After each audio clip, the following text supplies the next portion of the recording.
სახელითა მამისაით და ძისაით და წმინდისა სულისაით ჩვენ ყველამ ძალიან კარგად ვიცით როგორ გვებრძვის ამა სოფლის სიყვარული და ჩვენ ალბათ თითოეულ ჩვენთაგანს გამოუცდია თუ რას ნიშნავს სიტყვები იოანე მახარებლისა, რომელიც ამბობს, ღვთისმეტყველისა, რომელიც ამბობს, რომ სიყვარული ამა სოფლისა მტრობაა ღვთისა. და ასევე ნუ გიყვართ ეს სოფელი და ყოველი რაც არის მაშინ. ასევე უფლის სიტყვები, რომ ორი უფლის მონა ვერ იქნები, ან ერთის იქნები და ან მეორესი. ჩვენ გამოგვისდია ყველას მეტნაკლებად ეს და ამა სოფლის სიყვარულში იგულისხმება არა უბრალოდ ცოდვა და ცოდვა თავისთავად რომ ცუდია, ან დანაშაულებრივი ქმედება უზნეოს აქციელი, არამედ უბრალოდ რაღაცა თუნდაც ნივთის სიყვარული ისე და იმგვარი, რომელიც ჩვენს გულში მას კერპად აქცევს და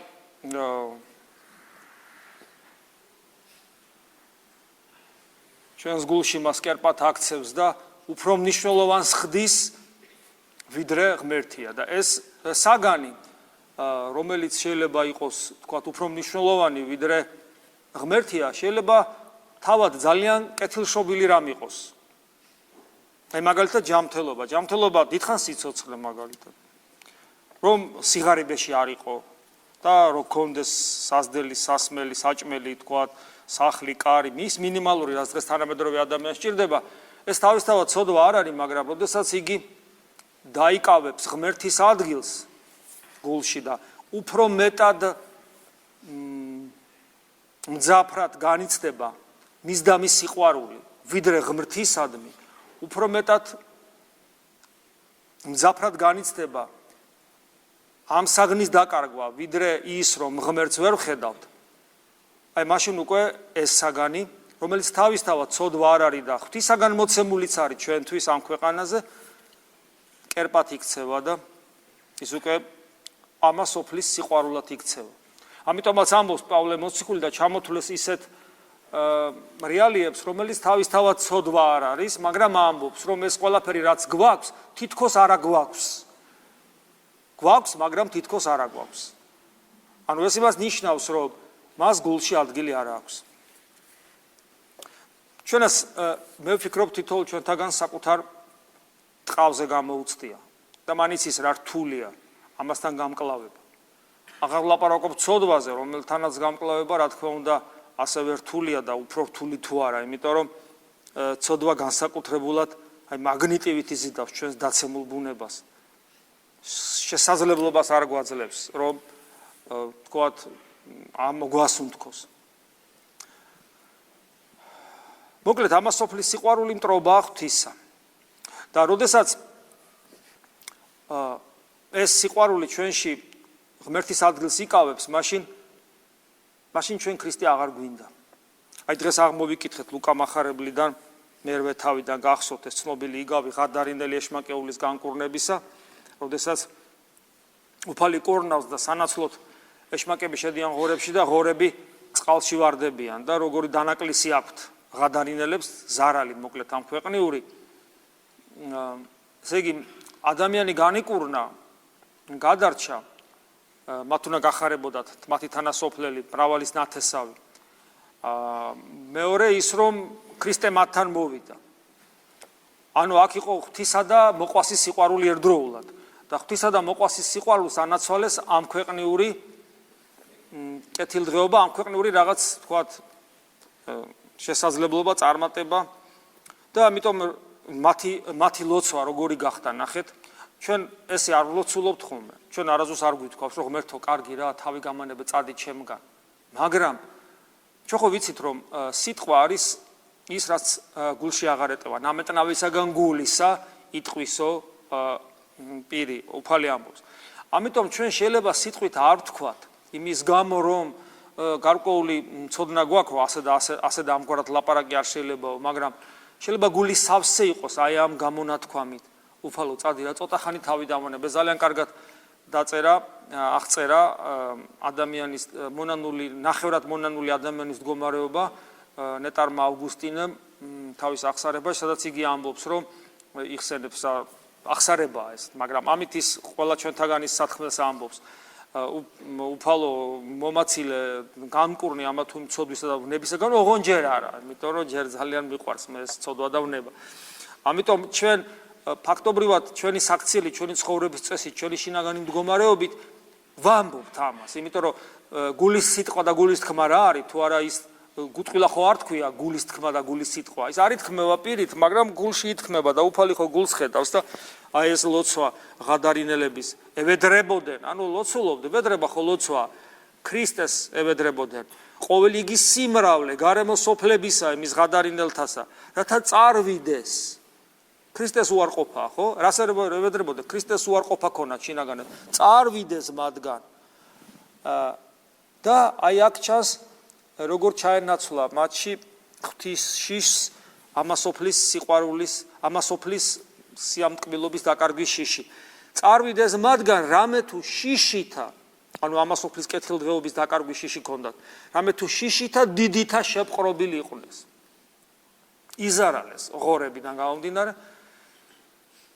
ჩვენ აი ეს სიტყვები მე ადრეს მithქვავს გონი გადაგებაში პირდაპირაც კი უთქვავთ ჩემთვის აუცნაურ მე რო ფიქრობ ხოლმე ლოგიკურად მინდა ეს ახსნა ერთია რომ ადამიანი ესეთია და მეც ეგეთი ვარ და ყველანი ეგეთები ვარ.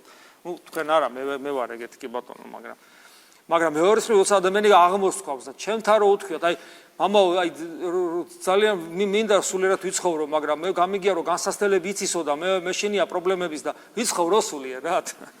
იმიტომ რომ მე პრობლემები რომ ან ვაიმე ეგ არაფერი კაცო, ის ნახევრად მორწმუნეა, ნახევრად წარმართია, მონოზონს უთქვავს რომ იესოს ლოცვა შევწყვიტე, იმიტომ რომ განსასწრებელი იცის და თვალები რო შუბლზე ამევიდა თუ წარბების ადამივიდა არ ვიცი, ისაო თქვენაო ღდელი ხართო და მადლი მონოზონს რა მადლი არა აქვს, ღდელი ხართ მადლი გიცავთო და მეო ვერაო და სკმილი ჩამოვკიდეო და ვის და მონოზონისთვის პირდაპირ დავალება, როცა ის აღიკვეცება, მას სკმილს აძლევენ.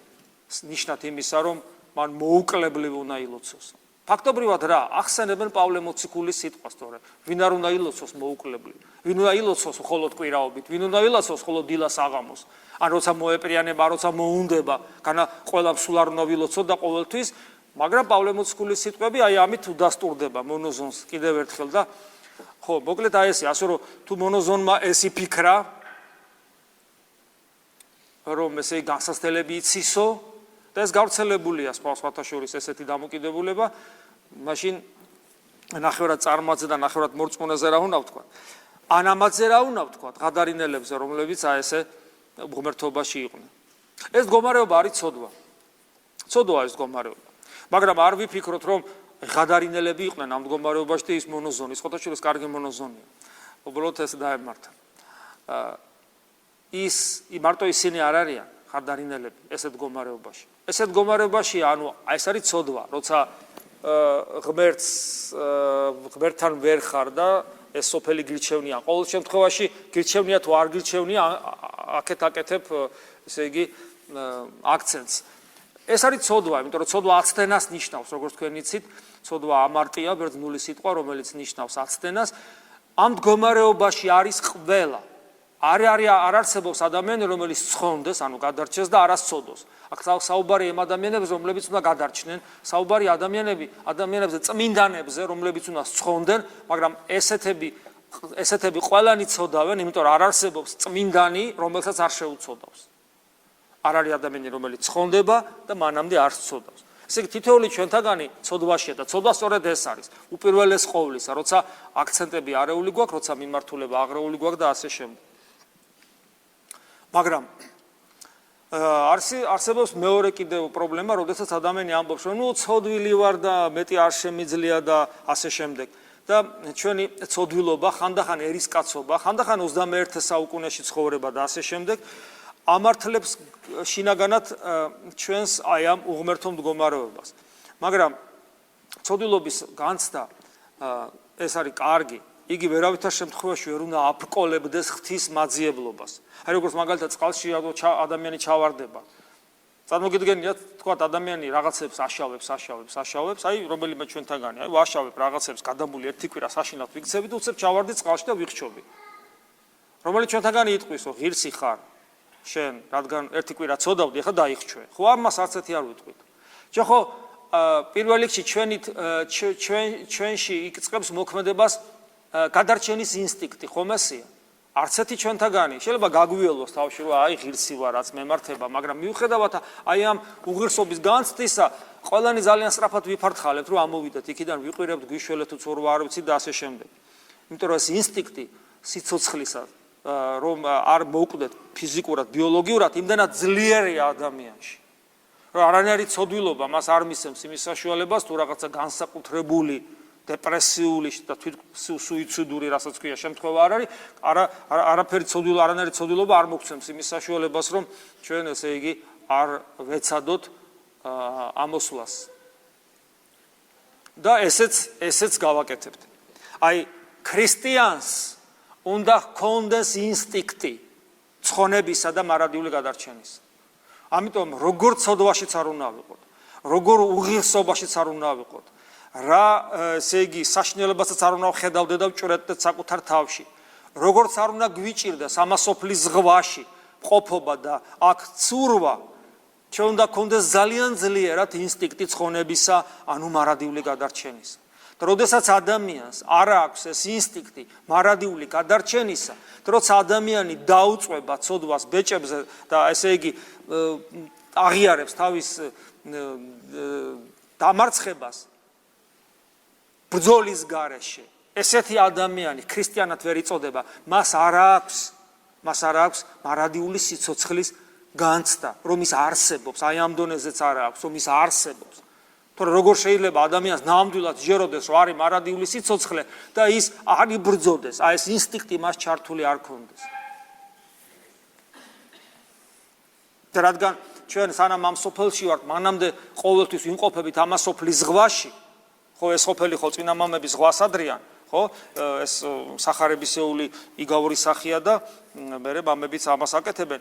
ჩვენ სულ ამ ზღვაში ვართ, ეს ზღვა სულ ღელავს, ამ ზღვაში სულ ქარია, სულ ბედურებაა, სულ ტალღებია, სულ ვიხჩობით, ამიტომ არასოდეს არ შეიძლება, რომ ადამიანი მოდუნდეს და ადამიანი მოეშვას.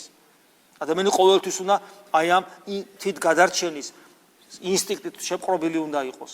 სხვანაირად ის ქრისტიანი არ არის, მაშინ მას არ სწამს მარადიული სიცოცხლის.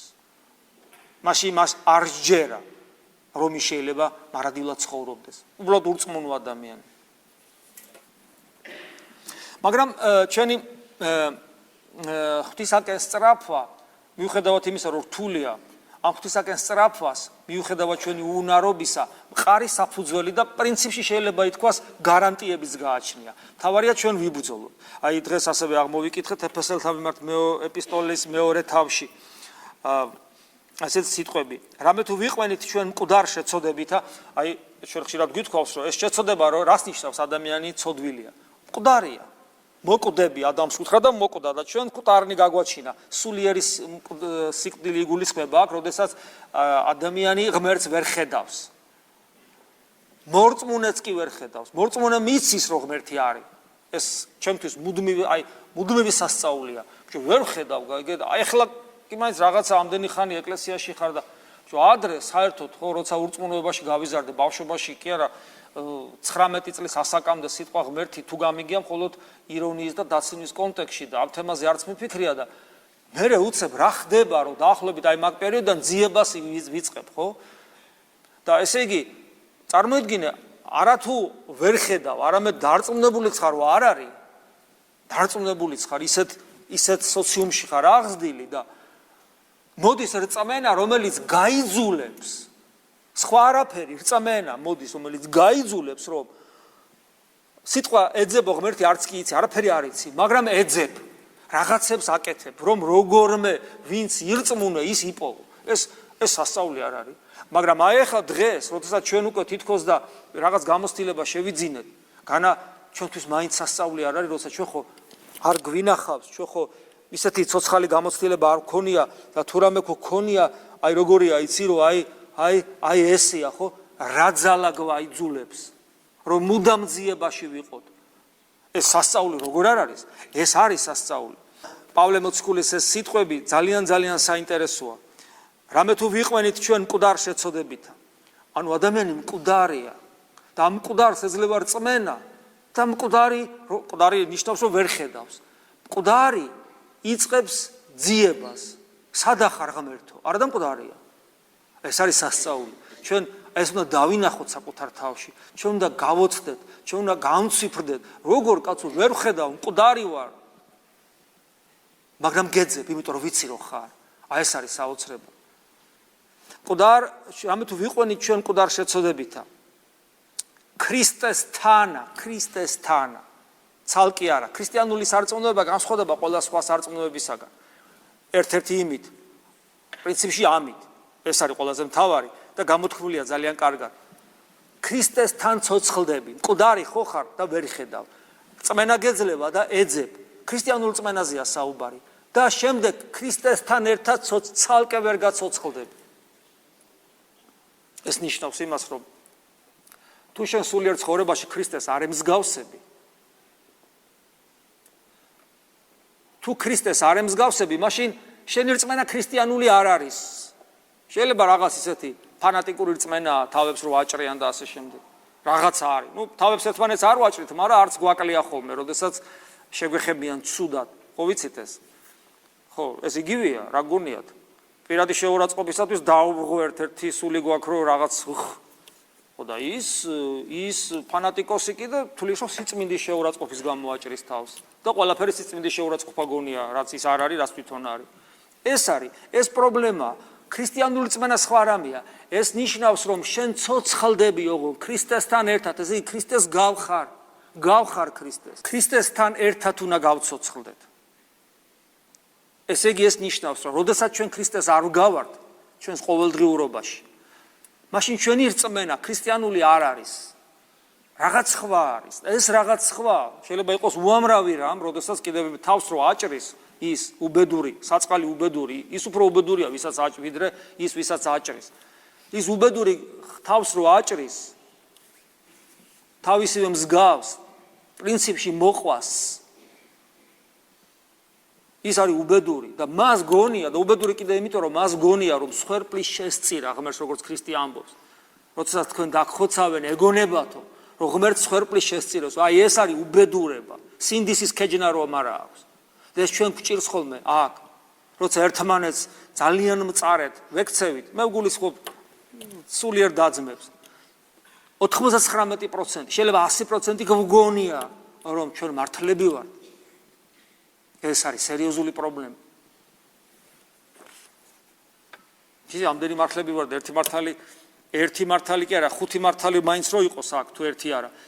გადასარევი სამრევლო იქნება, არც ერთი არა ვართ მართლები, იმიტომ რომ სიმართლე სხვა რამეა, ვიდრე ის, რასაც ჩვენ ვხედავ. და აი ქრისტესთანა განგვაცხოველა, მადლით ახარ თქვენ გამოხსნილ, არა ჩვენი ცხოვრების წესით, არამედ მადლით, ანუ საღვთო ენერგიით და თანა აღმადგინა და თანა დამხსნა ზეცათა შინა ქრისტე იესუის მიერ. მადლით გამოგვიხსნა, მასთან ერთად აღვადგინა. როდის მომავალში, არა ეხლა უკვე, ჩვენ მონათლულები ვართ. მონათლულობა ნიშნავს, რომ ქრისტესთან ერთად მოვკვდით ამას ოფლისათვის, წყლიდან ამოვედით, აღზდექით ქრისტესთან ერთად. ანუ უკვე ქრისტიანი ადამიანი მონათლული არის აღმდგარი ქრისტესთან ერთად, აქ სულიერ ცხოვრებაზეა საუბარი, ხორცით ეს მერე მოხდება. შინაგან ცხოვრებაზეა საუბარი და მასთან ერთად უკვე ჩვენ თანადამხსნა ზეცათა შინა ქრისტე იესუის მიერ. ანუ უკვე ჩვენ ზეცაში ვართ. პავლე მოციქული იმიტომ ამბობს, რომ ჩვენ ზეცის მოქალაქენი ვართ. აქ ლაპარაკია შინაგან მდგომარეობაზე. მეტი რა ვთქვათ, კაცო, მამა იძედა სული წმინდა, როგორც უფალი ამბობს, ჩვენში უნდა დამკვიდრდეს. ანუ ჩვენში ზეცა არის. ეს არის შინაგანი მდგომარეობა ქრისტიანის. აი ეს და ეს არ არის გარანტირებული საფუძველი იმისა, რომ ჩვენ ღვთისაკენ სწრაფვას შედეგი ექნება. რა თქმა უნდა, ეს გარანტირებული საფუძველია, ოღონდ ეს თითოეული ჩვენთაგანი საკუთრებად უნდა იქცეს აი ამგვარი გამოცდილება. და ამგვარად გამოხსნილი და გაცოცხლებული უკვე ამ სოფელშივე ხდება ზეცის მოქალაქე და აი რასაც გეუბნებოდით იმის დადასტურება ისევ ეფესელთა მიმართ ეპისტოლეს მეორე თავში ამიერიდან უკვე აღარა ხართ უცხო და მწիր არამედ თანამოქალაქე წმინდათა და სახლეულ ღმრთისა. ანუ ღვთის სახლეული ოჯახს ნიშნავს. ღვთის ოჯახის წევრები ხართ, უკვე უცხო აღარა ხართ. ამას გვეუბნება ჩვენ ცოცხლებს და ჩვენ ეს ყოველთვის გვახსოვდეს მებოდადებო, წარმოგიდგენიათ, რომ ჩვენ სხვანაირად ვიცხოვრებთ. ერთმანეთსაც სხვანაირად შევხედავთ და წმინდანი ამ შემთხვევაში ნიშნავს არა კანონიზირებულ წმინდანს, თქვათ ბასილი დიდს, იონე ოქროპირს. წმინდა ნიშნავდა აი სახარებისეული, ახალი აღთქმისეული ტერმინოლოგიით წმინდა ნიშნავს ყოველ ქრისტიანს, რომელიც უფლის ერთგულებით ცხოვრობს. ანუ არა კანონიზირებულს, არამედ ყოველ ქრისტიანს. ანუ ჩვენ ყველანი თუ ჩვენ ღვთის ერთგულებით მაცხოვრებლები ვართ, ჩვენ წმინდანები ვართ აი ამ გაგებით, არა თანამედროვე გაგებით, არამედ აი ამ გაგებით, სახარებისეული გაგებით და ყველანი ჩვენ ოჯახის წევრები ვართ, ერთი ოჯახის წევრები და ამ ოჯახს ქვია ღვთის ოჯახი, სახლეულ ღმრთისა. აქ შეიძლება გავიგოთ ესე, რომ იესო ქრისტეს ძმები და დები ვართ და ღვთისმშობლის შვილები და შეიძლება გავიგოთ კიდე სხვანაირად მარჯვენით ღვთისა და მამისა ყოვლადწმინდა სამების ოჯახი, მამის, ძის და სულიწმინდის მეოთხენი ვართ. გესმით? რაღაც ესეთი დიდებით, რომელიც შემაძრწუნებელი არის ჩვენთვის, როგორც რეალობა, იმდენად დიადია. ეს ნიშნავს თავისთავად კიდევ რომ მე თუ არ ვწდები ხუთშაბათსაც გესაუბრეთ ამ თემაზე, ეს ნიშნავს რომ ჩვენ აქ ვართ რა და უკვე აღმდგარნი რა ქრისტესთან ერთად და უკვე ღვთის ოჯახის წევრები უკვე ეს ნიშნავს რომ ჩვენ არ აგვაქვს ორი სიცოცხლე, როგორც ძალიან ხშირად სამწუხაროდ, ათეის გონია რომ ერთი სიცოცხლე აქვს, რომელიც მატერიალური აქ იწყება, აქ თავდება და მისი უკანასკნელი გზა არის გზა საავადმყოფოდან ან სახლიდან სასაფლაომდე. ძალიან მახინჯური წარმოდგენა ადამიანის ბოლო გზაზე. შეიძლება იყოს ადამიანი მორწმუნე და თვლიდეს რომ ერთი ნახევრად მორწმუნე, აი ნახევრად წარმართი, იმიტომ რომ ნამდვილი მორწმუნე ესე ვერ იფიქრებს, რომ მას აქვს ორი ცხოვრება, პრინციპში ერთი ცხოვრება აქაური და მერე იქაური. და ფიქრობს რომ აქ არც ისეთი ცუდია და იქაც ესე იგი ნათელი დაადგება, როგორც არსენას ლექსია. და პრინციპში ეს განწყობები ძალიან ხშირად თვით აღსარებელ და მაზიარებელ ქრისტიანებსაც აქვთ, რომ აქ ესე ვცხოვრობ, პრინციპში არც ისე ცუდი ვარ, ხო რაღაცას ვაკეთებ და მერე უფალი შემიწყალებს. შეცდომა იმაშია, რომ ადამიანს არ აქვს პრინციპში ქრისტიანული თვალსაზრისით ორი ცხოვრება. ადამიანი რომ იბადება დედის წიაღში, რომ ჩაისახება, მას მხოლოდ ერთი ცხოვრება აქვს. და ეს განყოფა, გარდაცვალება, ხო, სინამდვილეში ეს არის ისეთივე ცხოვრებისეული რაღაც ეტაპი, როგორც მაგალითად თქვათ დედის წიაღიდან ამ ქვეყანაზე დაბადება, თქვათ პერიოდი, როცა ლაპარაკს იწყებ, როდესაც თქვათ დაოჯახდები, ან როდესაც თქვათ ბერად არ მონოზად აღიკვა რაღაცა მნიშვნელოვანი ეტაპი, გეთანხმებით გარდაცვალება, მაგრამ ეს არის ერთი სიცოცხლის პერიოდში მომხდარი. ადამიანს არ აქვს ორი სიცოცხლე. ეს არ იყოფა ეს ერთი სიცოცხლე. ეს ნიშნავს იმას, რომ ჩვენი ცნობიერება არასოდეს არ უნდა შემოიფარგლოს, თუნდაც დროებით, თუნდაც ისე, თქვათ, სალაპარაკოთ ან საფიქრელად არ უნდა საფიქრელად, იმიტომ რომ ჩვენ ვფიქრობთ ხოლმე ჩვენ გეგმებზე, ჩვენს ცხოვრების საზრისზე და ძალიან ხშირად ჩვენ შემოვფარგლავთ ამ ჩვენ ცხოვრებას გარდაცვალებით და მერე რაღაც თუ მორწმუნე ხარ რაღაცა არ შეიძლება ამის გაკეთება ფსიქოლოგიურად ეს გვაზიანებს. არასოდეს არ შემოვფარგლოთ ჩვენი ცხოვრება. თუ ჩვენ გვინდა რომ ნამდვილი ქრისტიანები ვიყოთ, ჩვენ ყოველთვის უნდა გვახსოვდეს უფლის სიტყვები, რომ ჩემი მორწმუნე არ მოკვდება, არამედ იგი გარდაიცვლება სიკვდილისაგან სიცოცხლეში. ჩვენი ჰორიზონტი უსასრულობას წოდება, ჩვენ ერთი სიცოცხლე გვაქვს. ამიტომ შენ რასაც აკეთებ, აი აქ ამ წუთში ამას მარტო ამ ქვეყნიური მნიშვნელობისათვის არა, ამ ქვეყნიური ცხოვრებისათვის არა აქვს მნიშვნელობა. ის შენი ცხოვრება, რომელიც არაფრით არ შემოიფარგლება და გარდაცვალების მერე გრძელდება და იქითაც აქვს მნიშვნელობა.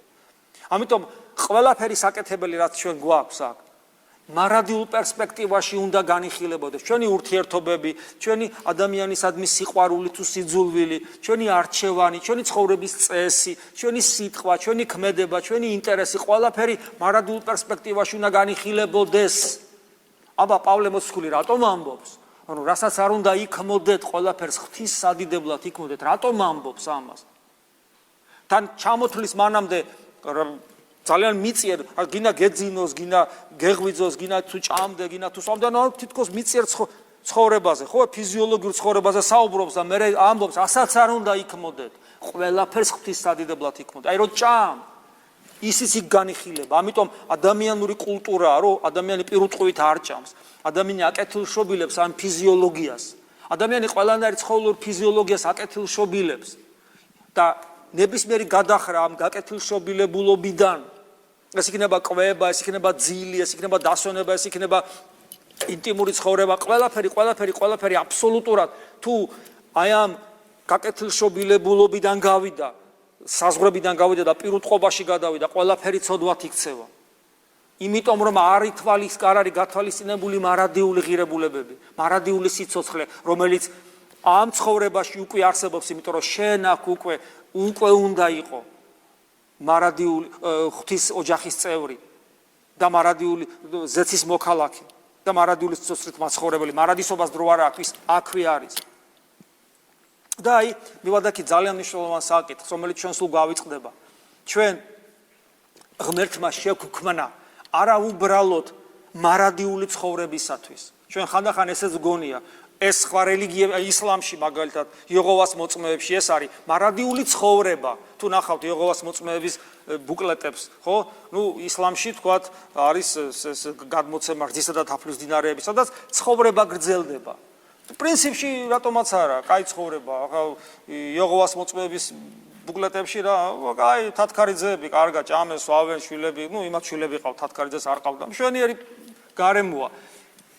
პრინციპში რა არის? ამაში ცუდი ერთის ხრივ, მაგრამ ეს არის კატასტროფა რელიგიური ადამიანისათვის, იმიტომ რომ ეს არის ცხოვრება, ოღონ მარადიული. კი ბატონო, ტკივილის გარეშე. მაგრამ ცხოვრება, მაგრამ ქრისტიანისათვის ეს არ არის ცხონება, ეს არ არის სასუფეველი. მე მგონი ადრე შენდობას ვითხოვ ამბიონიდან ანეკდოტი შეიძლება დავარქვა ესეთი რელიგიური თემაზე, როდესაც ადამიანი გარდაიცვლება და მოხვდება ესეთ ლამას ადგილას და წევს ხის ჯირას მონახავს ჭდილს და წევს და იქვე საჭმელი აქვს სასმელი, ჭამს, სვავს, დაიძინებს, გაიღვიძებს, დაღლილი ხა ამ ცხოვრებიდან აბა რა უნდა აკეთოს და გავიდა ერთი კვირა, ორი კვირა იქ ერთი თვე, ორი თვე და მობეზდა, ხო? დაისვენა ხა რამდენი როგორ დაღლი უნდა ყოფილიყო ისე. დაისვენა და იქვე საჭმელი სასმელი, არაფერი, მარტო საჭმელი, სასმელი და ძილი. და მოიწყინა, მერე მოკლედ გადაირია კაცი და მერე ითხოვს, რომ ჯოჯოხეთში გამიშვიდო, არ მინდა, აბა შენსად გონია სადახარო. ხო, აი ეს ადამიანი, ქრისტიანი ადამიანი ხვდება, რომ აი ეს უბედურება არ შეიძლება განვრცობილი ცხოვრება, აი ესეთი ჩვენ ჩავთვალოთ რაღაც მარადიულ ბედნიერება და სიცოცხლეთ და ეს არასოდეს არ უნდა დაგვავიწყდეს.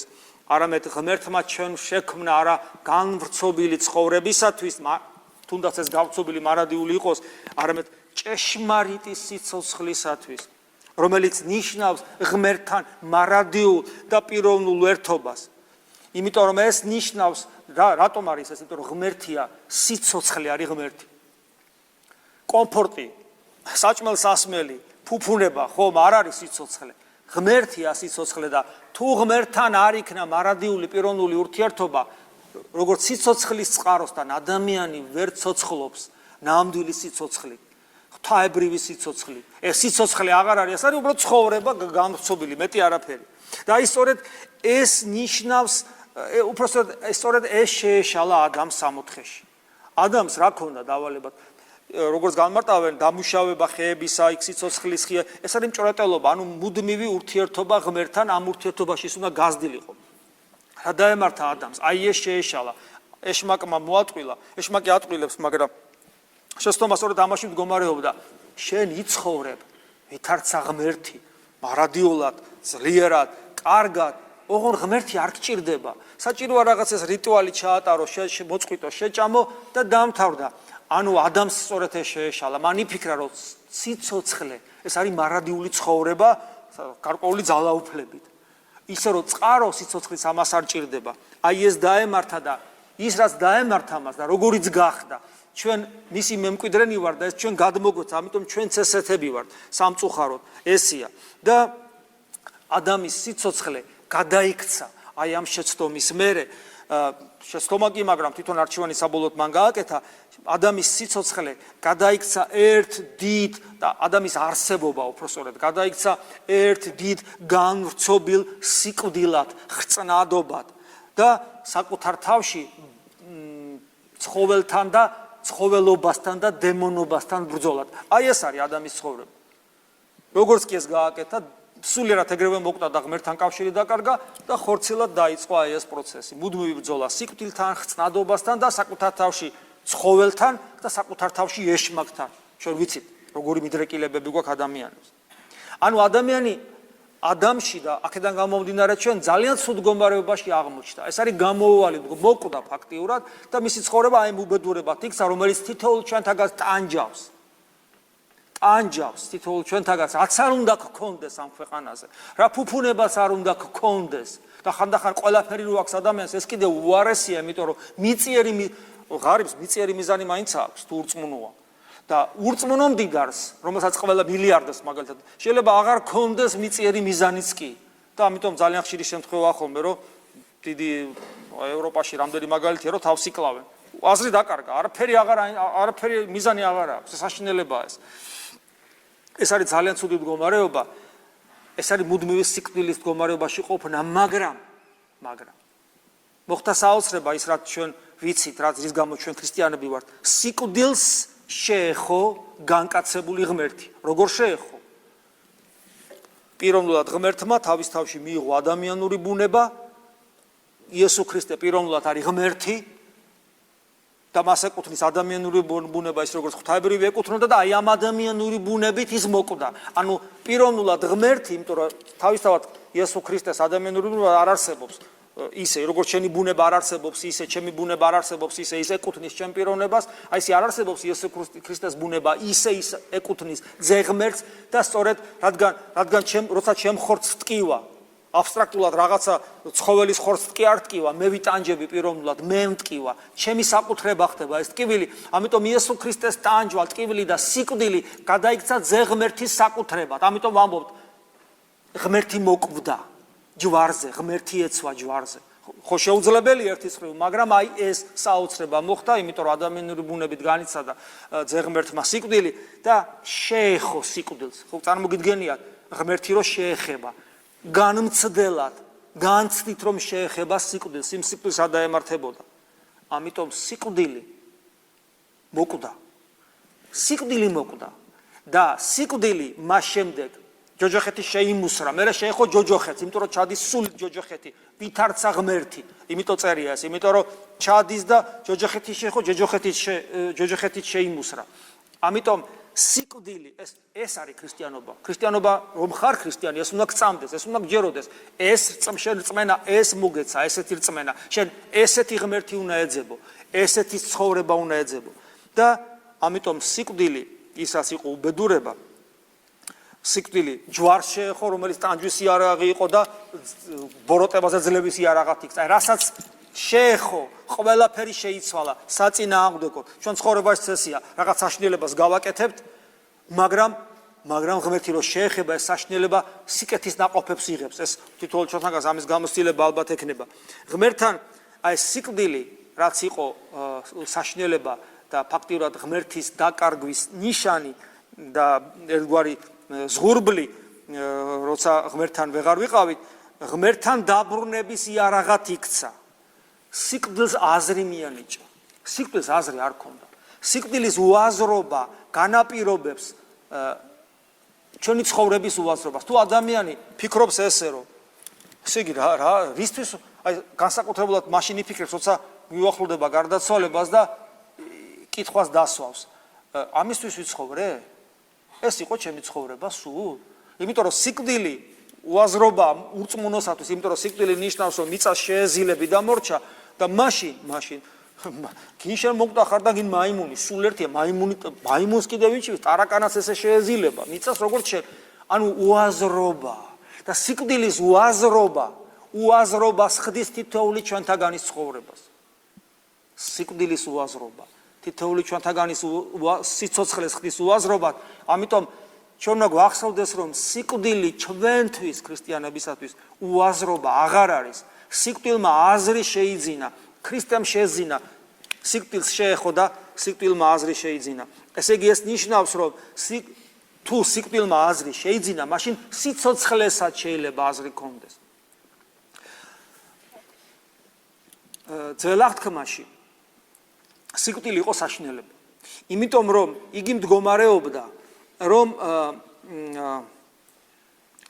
მდგომარეობდა, სიკვდილის საშინელება მდგომარეობდა იმაში, რომ იგი ართმევდა ადამიანს ღმერთთან ურთიერთობის შესაძლებლობას. გაიხსენეთ ფსალმუნებში როგორ არის ჯოჯოხეთ საშინა, სიკვდილს საშინა, ვინ მოგიხსენო შენ. ძველ აღთქმაში გააზრებული არ არის, ჯერ არ არის მოცემული გამოცხადებით, რას ნიშნავს. ჩემ წინა შეუერთა თავის წინაპრებს შავეთში, ანუ სიბნელეში ჩავედი. გახსოვთ როგორ არის ძველ აღთქმაში? ანუ ძველ აღთქმაში არ არის გახსნილი სასუფეველი. სიკვდილი არ იძლევა ღმერთთან ურთიერთობის საშუალებას. პირიქით, იგი ართმევს ღმერთთან ურთიერთობის საშუალებას. ჯოჯოხეთ საშინა, სიკვდილს საშინა, ვინ მოგიხსენო შენ. ეს იყო სერიოზული პრობლემა რელიგიურ ცხოვრებაში ადამიანებისა.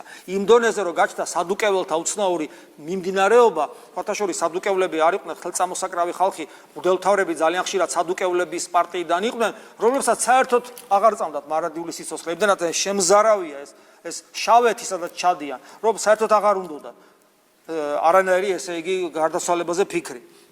და აი ქრისტიანობა, ქრისტე ადამიანს, ქრისტიანობაში ადამიანს ეძლევა შესაძლებლობა, უпростоრად სიკვდილს ადამიანის ცხოვრებაში ეძლევა შესაძლებლობა, რომ ის რაც წართმეული ქონა ძველ აღთქმაში, რომ ღმერთთან ცოცხალი ურთიერთობა დაიწყოს. იმიტომ რომ კიდევ ვიმეორებ, ქრისტეს სიტყვებია, რომ გარდაიცვლება ჩემი მორწმუნე სიკვდილისაგან სიცოცხლეში, გარდაიცვლება, გადავა, ანუ არ მოკვდება სიკვდილისაგან, სიკვდილს ამას უწოდებს პრინციპში და სიცოცხლეში და ჩვენ უკვე კაცმა რო თქვას, უნდა ცოცხლები ვიყოთ და სიკვდილი ჩვენში უნდა მკვდარი იყოს, ნათლისღებით და ჩვენ უკვე ცოცხლები უნდა ვიყოთ მარადისობისათვის, შინაგან მდგომარეობაზე გესაუბრებით და აი ის რაც ქრისტიანობაშია ის მსგავსი რამ არსად არ არის, კიდევ ვიმეორებ და ქრისტიანობამ მიანიჭა სიკვდილს ის, რაც არ ქონა მას ძველ აღთქმაში და სიკვდილი, გაკეთილშობილებული სიკვდილი და აქედან გამომდინარე დღევანდელი მდგომარეობაც, სანამ ფიზიოლოგიურად, ბიოლოგიურად მოუკვდები, გადაიქცა და თავად სიკვდილზე ფიქრიც, რომელიც უკვე ადამიანი ქრისტიანი სიკვდილზე რო ფიქრობს, რას ფიქრობს? ფიქრობს, რომ აი ღმერთს შევხვდები, ანუ უკვე დღეს ჩვენთვის სიკვდილი აი ამ გაკეთილშობილებულობიდან გამომდინარე ხდება ცოცხალი ღმერთის ძიების, მასთან პიროვნული ურთიერთობის შესაძლებლობა. ეს ხდება. და ჩვენი ცხოვრება, ჩვენი ამ ქვეყნიური ცხოვრება სწორედ არის გამსჭვალული, ამით ქრისტიანი ამით არის გამსჭვალული. კიდევ ვიმეორებ, ნათლისღებიდან დაწყებული, მირონცხებით, როცა უკვე ნიჭებს იღებს, სწორედ იმ ახალი ცხოვრებისათვის, რომელიც ნათლისღების ჟამს მოგეცა. მერე როდესაც ჩვენ ეკლესიურ ცხოვრებას ვიწყებთ და ვეზიარებით, როცა ჩვენ მადლს ვიხვეჭთ და მადლის მიერ ჩვენი სული, ჩვენი შინაგანი სამყარო ზეცად იქცევა, როცა ადამიანს პერიოდულად ნელ-ნელა ეძლევა გამოცდილება მარადილ ღმერთთან პიროვნული ურთიერთობისა, როცა ჩვენ სულ გვესმის, რომ სიკვდილი შეიმუსრა, ჯოჯოხეთი შეიმუსრა, იგი აღარ არსებობს, ხო? როდესაც აი ეს ყველაფერი უკვე ჩვენ ცნობიერებაშია, ეს ყველაფერი გალექილია, შესაბამისი ცხოვრება გვაქვს, მაშინ უკვე შეიძლება ითქვას, რომ ჩვენი ყოველი წამი ამ ქვეყანაზე გამსჭვალული უნდა იყოს სწორედ აი ამითი, ღმერთთან შეხვედრით. ჩვენ ხვდებით უკვე, რომ ჩვენ აქ იმიტომ ვართ, რომ ღმერთს უნდა შევხვდეთ. და ძალიან და ეს მოგვანიჭა ქრისტიანობა იმის მერე რაც ღმერთი განკასდა და სიკვდილს შეეხო და სიკვდილი შემუსრა და აი ამის მერე ვფიქრობ, რომ შეიძლება ასე ითქვას, რომ საშინელებაა საშინელებაა რომ ისე ვიცხოვროთ ჩვენ ამ ქვეყანაზე, მით უმეტეს ქრისტიანები ქვია, ისე დავასრულოთ ეს ცხოვრება. და ჩვენი ცხოვრება ხო ძალიან მოკლეა, რომ ღმერთი ვერ ვიპოვოთ. წარმოგიდგენიათ, აი მე დავასრულო ეს ცხოვრება ისე გარდაცვალებამდე ისე მივიდე, რომ ღმერთი ვერ ვიპოვო. მასთან პიროვნული ურთიერთობა არ მქონდეს, არ ვიცნობდე და ჩემ თავში დავტოვო შესაძლებლობა, გავიგო სიტყვები, არ გიცნობ მოქმედო უსჯულოების, ანუ გახსოვთ სახარებისეული სიტყვები. ეს ძალიან მნიშვნელოვანია. ჩვენ ხომ ქრისტიანები ნიშნავს, რომ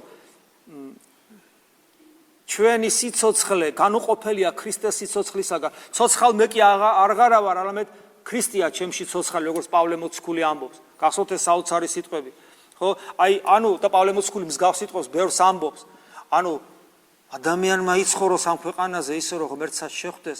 ეს იმდენად საშინელებაა, რომ ჩვენ ერთი წამი მოსვენებას არ უნდა ვაძლევდეთ, ერთ წამს მოსვენებას საკუთარ თავს. აი, ხშირად ვისაუბრია თუ რა დიდი მნიშვნელობა აქვს, როცა ადამიანი ქრისტესთვის წამოდგება. თქვა თუნდაც ღამე და ილოცებს.